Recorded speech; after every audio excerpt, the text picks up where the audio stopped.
देखिए, पिछली रात में देर रात में 2 ढाई बजे के आसपास एक सूचना मिली थी कि एक छोटी बच्ची का अपहरण हो गया है।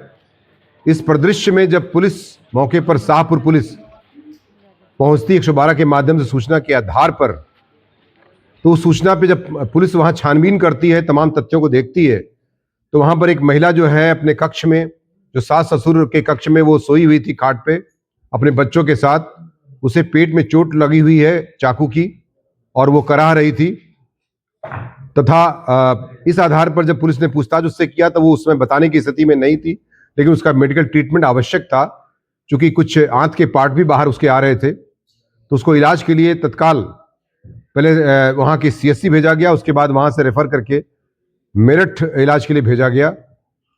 और जब पुलिस ने उस बच्ची के बारे में बातचीत किया अन्य घर वालों से, तो उन्होंने कहा कि बच्ची नहीं मिल रही है। तो इस पर पुलिस ने हर पहलू पर, हर जगह, हर स्थान पर जाकर चेक किया।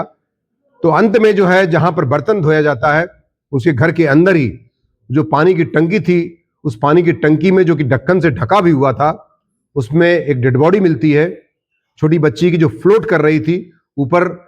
उसे ये फिर जब गहराई से पूछताछ की जाती है पूरे परिवार को ले जाकर थाने पर, तो ये जो शुभा जो है, जो उसकी ननद है, जो उसकी भाभी थी, फिरदौश की भाभी, उसकी जो है उसको स्वीकार कर लेती है ननद, और ये बताती है कि मेरे द्वारा एक अपने पड़ोसी से प्रेम संबंध चल रहा था और मेरी शादी भी मेरी भाभी ने तय करा दी थी, और मुझे अपने प्रेमी से बात करने में बार बार बाधा के रूप में आ रही थी, टोकती थी, रोकती थी, डांटती फटकारती थी। इस प्रकार उसके दिल में काफी दिनों से जहर भर गया था। ये प्रेम संबंध लगभग 2 से 3 साल पूर्व बताया जाता है, और वो इस जहर भरने की वजह से लगभग 1 महीने से इसके दिमाग में इस तरह का घटना को अंजाम देने का प्लान चल रहा था।